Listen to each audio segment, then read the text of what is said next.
ओम विश्वानि देव सवितर्दुरितानि परासुव यद्भद्रम तन्न आसुव।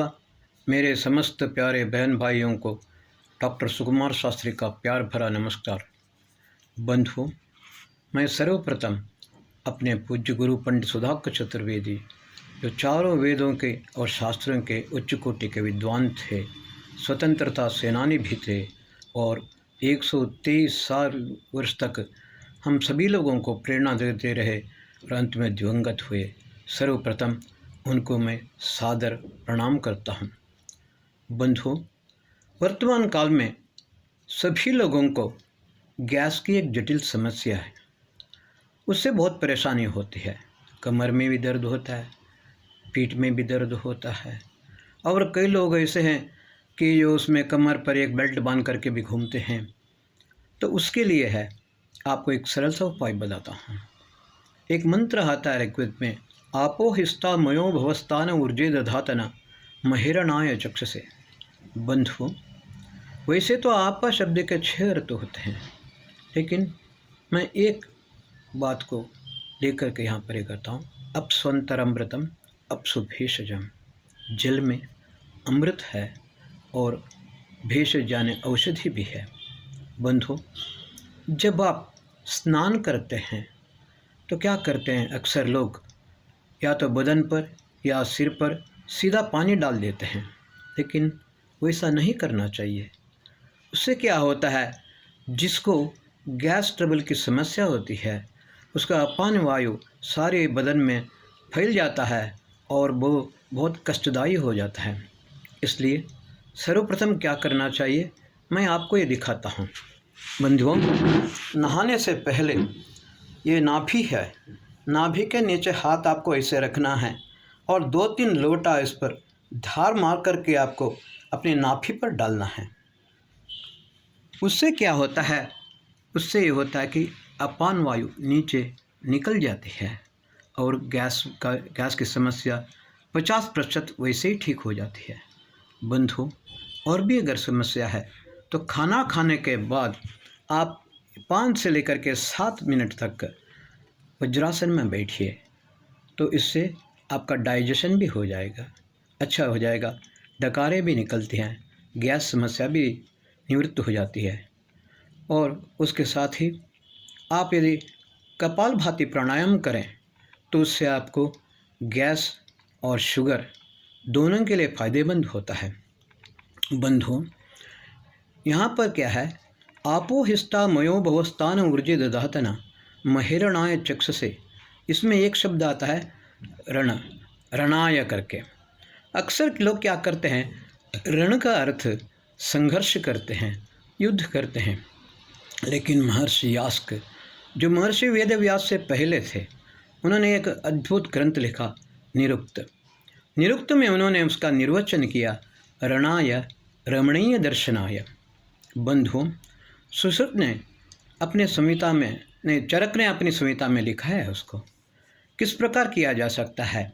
तो आप ऐसा है, अपने मुँह में आप पानी भरिए और बराबर कुल्ला करते रहिए। पानी थूकना ही नहीं है, पानी इस प्रकार करना कि जैसे ऑयल पुलिंग में इसमें है ना, मुंह को आप जो है हिलाते रहिए, पानी कुल्ला करते रहिए और कुल्ला करते समय अपने दोनों हाथों से आँखों पर छिड़के मारते रहिए, छींटे मारते रहिए। इससे क्या होता है, आपकी आँखों की ज्योति बढ़ जाती है। इस प्रकार प्रतिनित्य आप 5-6 बार प्रातःकाल करें तो इससे आपका बहुत फ़ायदा हो जाता है। और दूसरी बात, जैसा कि मैंने कहा, आप स्वंतरमृतम अपसु भेषजम करके, मैं अजमेर में था तो उस समय वहाँ पर एक पंडित रमेश चंद्र शास्त्री थे। उनके पिता वृद्ध थे, वो क्या करते थे, 7 रंगों के बोतलें लेकर गए, उसमें पानी भरते थे और छत पर रखते थे। छत पर रखने के बाद कई दिन तक वो छत पर ही रहते थे। एक बार मैंने देखा, जब उनके पास गया, एक व्यक्ति आया, उसने कहा, पंडित जी मुझे खूनी दस्त हो रहा है। तो तुरंत तो पंडित जी छत पर चले गए, 4-5 बोतलें लेके आए और एक पानी एक बोतल से दूसरे से तीसरे से मिला करके वो उसको दे दिया और बोले कि बेटा ये अभी इस समय ये घूंट ले लेना, और शाम को एक थोड़ा सा ले लेना, फिर रात को भी ले लेना, और सवेरे आकर के हमको बता देना, और मूंग की दाल की खिचड़ी बना के खा लेना। इससे तुम्हारा खूनी दस्त बिल्कुल बंद हो जाएगा। अगले दिन आकर के बोला, पंडित जी मेरा खूनी दस्त बिल्कुल ठीक हो गया और मैं स्वस्थ हूँ। देखिए बंधु, एक जनरेशन गैप है, ये हमारे लिए अभिशाप है। हमारे जो पूर्वज हैं उनके साथ, उनके पास कई सारे ज्ञान भी होते हैं, वो हमको प्राप्त कर लेना चाहिए। बुढ़ापे को बुढ़ापा मत समझो, ये एक अनुभव भरी जवानी है, एक कवि ने लिखा है। बंधु, मैं आगे बढ़ता हूँ। मैं गुरुकुल में पहले गया, मुझे कोई अनुभव नहीं था खेती वगैरह का।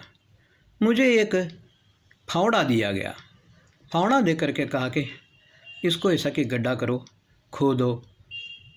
मैं फावड़ा चलाता रहा। उस समय ऐसा घटना घटी, मेरे पाँव की उंगली कट गई और मैं ज़ोर से चिल्लाया, खून भी बह रहा था। आचार्य देव स्वामी जी आए, सुकुमार क्यों चिल्लाते हो? मैंने कहा गुरुजी मेरे पाँव की उंगली कट गई है। तो उन्होंने कहा इसमें चिल्लाने की कोई ज़रूरत नहीं है, अब स्वंतरमृतम अपसु भेषजम। तो उन्होंने क्या किया, पानी एक बार एक सफ़ेद कपड़ा लिया, सफ़ेद कपड़ा लेकर के पानी में अच्छी तरह से भिगोया, उसको धोया, साफ़ किया, और साथ ही मेरे पाँव की उंगली को अच्छी तरह से धोया, सारी मिट्टी लगी हुई जो थी हटा दी, और उसके बाद उन्होंने बांध दिया और बोले सुकुमार 3 दिन तक इसे सूखने नहीं देना, अगर रात में भी कहीं जग जाए तुरंत उसमें थोड़ा सा पानी डाल करके भिगोते रहना, 3 दिन के बाद पट्टी खोलना। मैंने वैसे ही किया। 3 के दिन के बाद पता चला घाव बिल्कुल सूख गया है। कितना सरल और अच्छा उपाय, ये सिर्फ जल चिकित्सा है। बंधुओं, अब मैं त्रिविष्टप के इतिहास पर आता हूँ। शिव के शिष्य आचार्य नंदी, मैंने जैसा कहा वो बहुत बड़े विद्वान थे, एक ऋषि थे, बहुत बड़े वैयाकरण भी थे। उन्होंने सहस्राध्याय का कामशास्त्र भी लिखा। कामशास्त्र उनका उच्च कोटि का था। वात्स्यायन ने अपने कामशास्त्र में लिखा कि मैंने सहस्राध्याय जो पुस्तक शिव के प्रमुख शिष्य आचार्य नंदी ने लिखा है, उसका मैं सार लिख रहा हूँ। बंधुओं, वात्स्यायन के काम से भी महर्षि नंदी का काम बड़ा उत्कृष्ट था। जैसे नासदीय सूक्त में लिखा है, कामस तदग्रे समवर्तताधि मनसो रेतः प्रथमम यदासित। यह सृष्टि का काम था, ईश्वर का काम था। तो उस समय आचार्य नंदी ने कहा, काम का मतलब काम वासना नहीं है, इच्छा शक्ति, संकल्प शक्ति और क्रिया शक्ति, ये 3 हैं। सहस्राध्याय में बहुत सारे बातें लिखी उन्होंने, लेकिन वो सारा ग्रंथ हमको वर्तमान काल में उपलब्ध नहीं है। उसके बाद शिव ने आचार्य नंदी को आयुर्वेद सिखाया। आयुर्वेद सीख करके आचार्य नंदी ने अद्भुत खोज निकाली। वो था नाभि तंत्र। चरक संहिता में महर्षि चरक ने लिखा, नाड़ी तंत्र से पहले आचार्य नंदी ने एक ग्रंथ लिखा, नाभि तंत्र, नाभि के द्वारा चिकित्सा करना। ये किस प्रकार किया जाता है कोई समझ नहीं पाता है। वैद्य नाभि को छू करके बताता था कि तुम्हारे दादा को कौन सी बीमारी थी, बाप को कौन सी बीमारी थी और तुमको कौन सी बीमारी है। आगे जा करके कुछ साल बाद तुमको कौन सी बीमारी हो सकती है, ये नाभि को छू करके ही उस नाभि तंत्र के द्वारा पता लगाया जाता था। बंधुओं, ये बात मैंने कर्नाटक में ही देखी। यहाँ मंगलूर में एक बड़े अच्छे पंडित थे उनका नाम श्रीनिवास प्रभु था। मैं 1-2 बार उनके पास चिकित्सा के लिए गया। उनका जो डायग्नोस करने का ढंग था बड़ा अजीब था। बड़े ध्यान से देखा। वो पहले नाभि पर हाथ रख करके थोड़ी देर उसको वैसे ही देखते रहते थे और उसके बाद पाँव की नाड़ी को देखते, फिर हाथ की नाड़ी को देखते।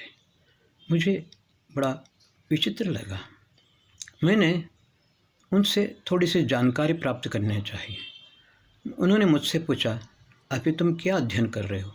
मैंने कहा, पंडित जी मैं अथर्ववेद सीख रहा हूँ। तो ठीक है, एक दिन दोपहर को मेरे पास आ जाओ। मैं तीसरे दिन दोपहर को उनके घर गया।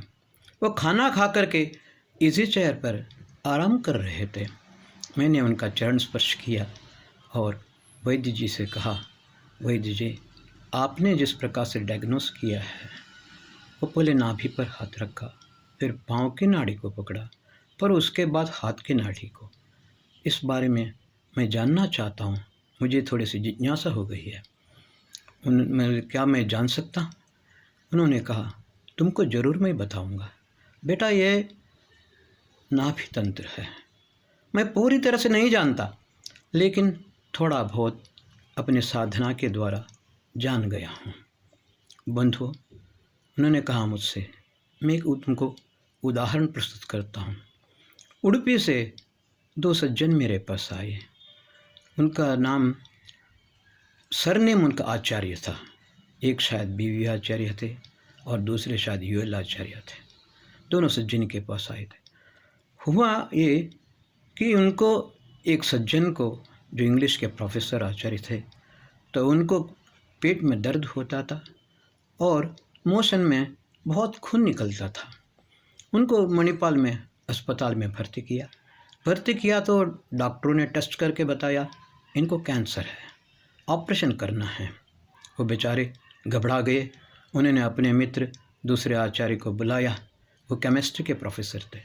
उनसे कहा, आचार्य जी मुझे बचा लीजिए, मुझे कैंसर नहीं है, फिर भी ये मुझे कैंसर बोल करके मुझे जान से मारना चाहते हैं, एक बार यहाँ से ले जाइए। तो आचार्य जी ने तुरंत डॉक्टर से बात की और थोड़ा सा फोर्स करके उनको बीवी आचार्य को लेके आए। वो सीधे श्रीनिवास प्रभु के पास आए। श्रीनिवास प्रभु जी, वैद्य जी ने मुझसे कहा, मैंने उनको अपने ही तरीके से चिकित्सा की, मैंने डायग्नोस उसी ढंग से किया जो तुमने देखा। मैंने उनसे पूछा, आचार्य जी मुझे एक बात बताइए, क्या आपके दादा को कोलन कैंसर था? सोच के बताइए, इसके बाद ही मैं आपका इलाज अच्छी तरह से कर सकता हूँ। तो काफ़ी देर तक सोचते रहे और बाद में उनको याद आया उनके दादा को कोलन कैंसर था। तो उन्होंने कहा, वैद्य जी ने, आचार्य जी आपको कैंसर नहीं है, कैंसर आपके दादा को था, उसका थोड़ा असर आपको आ गया है। आप ऐसा कीजिए, धारोष्ण दूध यानी गाय का दूध दूहते ही तुरंत उसमें 8 बूंद रोज़ वाटर डालिए और रोज़ वाटर डाल करके तुरंत पी जाइए। इस प्रकार 48 दिन तक आप निरंतर करते रहें, जीवन भर ये कष्ट आपको नहीं होगा, कैंसर तो आपके पास बिल्कुल नहीं आएगा। बंधु, मुझे भी एक तकलीफ़ हो गई थी। मेरे बाएं यहाँ पर शोल्डर पर, यहाँ पर काफ़ी दर्द होता था मुझे अक्सर, कभी कभी हाथ ऊपर उठाया नहीं जा सकता था। मैं मणिपाल में हॉस्पिटल में गया, वहाँ डॉक्टर ने डायग्नोस किया, एक्सरे भी किया, उनको कुछ पता नहीं चला। वैसे ही पेन किलर टैबलेट वगैरह देते रहे, कुछ ऑइंटमेंट भी देते रहे, लेकिन उससे कोई फ़ायदा नहीं हुआ। मैं सीधा श्रीनिवास प्रभु जी के पास आया। मैंने कहा, वैद्य जी ऐसी परेशानी मुझे है, और वहाँ पर डॉक्टरों ने बहुत सारा वो चिकित्सा की और दवाई मिली, उससे मुझे कोई फ़ायदा नहीं हुआ। उन्होंने मेरे जांच किया और जांच करने के बाद बोला, बेटा एक बात बताओ, तुम ऊपर से कभी गिरे थे क्या?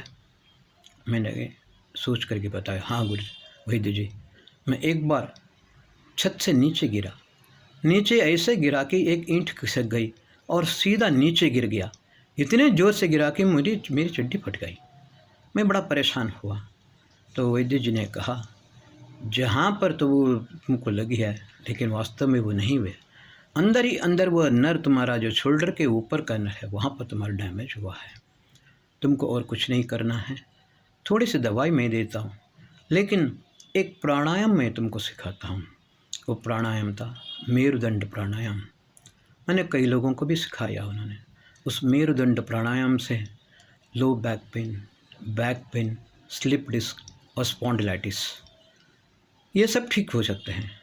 वैद्य जी ने मुझसे कहा 30 साल के बाद दोबारा ये तुमको परेशानी हो सकती है। उनकी बातें कुछ अद्भुत होती थी। कुछ हुआ भी ऐसे ही। बाद में एक दिन हमको कई साल बाद यही परेशानी हुई, गला हिलाया नहीं जा रहा था। मैं डॉक्टर के पास गया, उन्होंने फिजियोथेरेपी करने को कहा। फिजियोथेरेपिस्ट ले आए, उन्हें इलेक्ट्रोफिजियोथेरेपी और पता नहीं क्या क्या करते रहे। जाते समय तो मैं सीधा जाता था, वापस लौटते समय मेरा गला घुमाया भी नहीं जा रहा था। मैं वापस आया, मेरा बेटा बोला पिताजी ये क्या हुआ, जाते समय तो आप ठीक थे, इस समय आपको गला घुमाने के लिए आपको ही घूमना पड़ता है। मैंने बहुत सोचा, सोचने के बाद मुझे याद आया श्रीनिवास प्रभु जी ने जो कहा, वो नाभि तंत्र के द्वारा जैसे उन्होंने मेरे इलाज डायग्नोस किया, तो प्राणायाम मुझे याद आया। मैं उससे बिल्कुल ठीक हो गया। और इस प्रकार की समस्याएं जिसको हैं उनको उसके द्वारा ही मैंने कई लोगों को ठीक भी किया है। बंधु, ये नाभि तंत्र आचार्य नंदी शिव के प्रमुख शिष्य थे। उन्होंने विश्व को बताया, लेकिन दुर्भाग्यवश वो नाभि ग्रंथ आज नहीं है, उसका उल्लेख मिलता है। लेकिन इसको साधना के द्वारा, जैसा कि श्रीनिवास प्रभु जी ने कहा, साधना के द्वारा इसको प्राप्त किया जा सकता है, क्योंकि उन्होंने साधना की थी। वो थोड़ा बहुत कैसे किया जा सकता है ये मैं आपको अगले एपिसोड में बताऊंगा। एक अद्भुत साधना है, इसको जानने से हमको काफ़ी सारे फायदे भी हो सकते हैं और हमारा जीवन भी उत्तम हो सकता है, सुधर भी सकता है। बंधु, इस एपिसोड को मैं यहाँ पर आज ख़त्म करता हूँ। इस ज्ञान को सब लोगों को प्राप्त होने के लिए मेरी सहायता कीजिए। आप अधिक से अधिक इसको सब्सक्राइब करें, शेयर करें और लाइक करें। जय भारत, वंदे मातरम।